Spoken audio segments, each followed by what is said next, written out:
This graph here is for discussion on inflation and the central bank.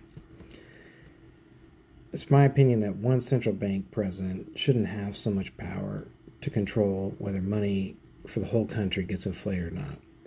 In my opinion, there should be a regulatory limit set by Congress or law.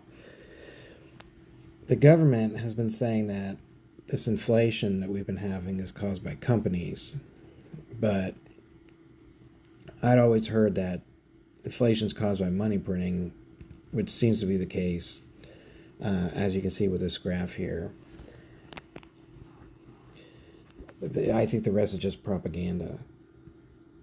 So first I was going to talk about inflation. Obviously inflation means things cost more. In the 50s, movies was 15 cents and now it's $15. And also the other problem with inflation is the central bank will artificially inflate the economy into a bubble to cover up for economic weakness. And the problem with that is the bubble is always going to burst. So they're inflating money to postpone the inevitable, causing this bubble which will burst.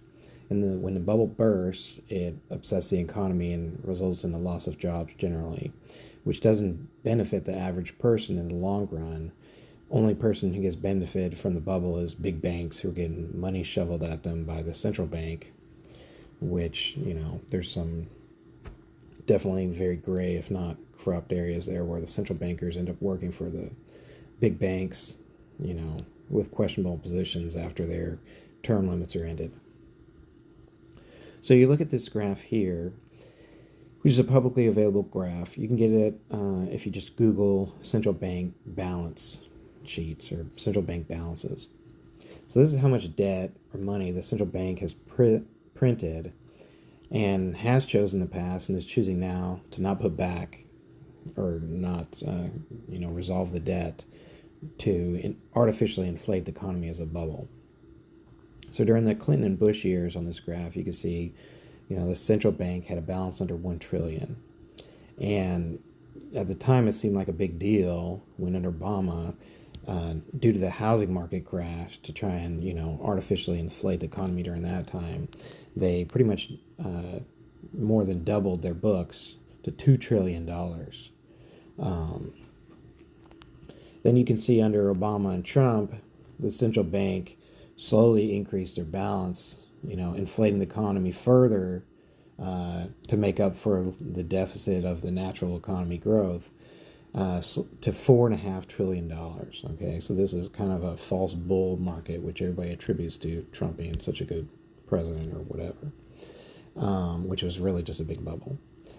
Then you see during COVID, the central bank, in a short period of time, doubled again their already overweight balance to first $7 trillion, then up to $9 trillion, which is all this, artificial money that was put into the system to cover up for, people being out of work or COVID. Another thing that was unprecedented at this time was a lot of this money was put into the housing market through private investment companies along with the big banks. So that's why the housing market went out of control, or a good reason, good part of it.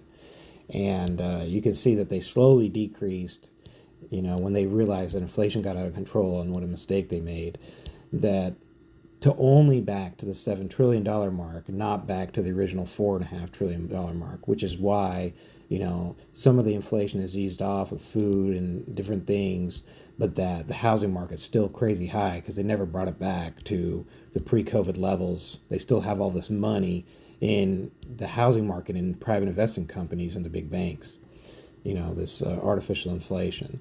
So, this is just pointing out that, this, unregulated, essentially, central bank president can artificially and has artificially inflated the economy, and that's why our prices are so high, or a good portion of the reason. And, in the long run, it doesn't help anybody for us to have a bubble and, prolong the inevitable burst of the bubble just to with the cause of inflating the money, which doesn't help anybody except for the big banks and potentially the future, financial interests of the central bankers.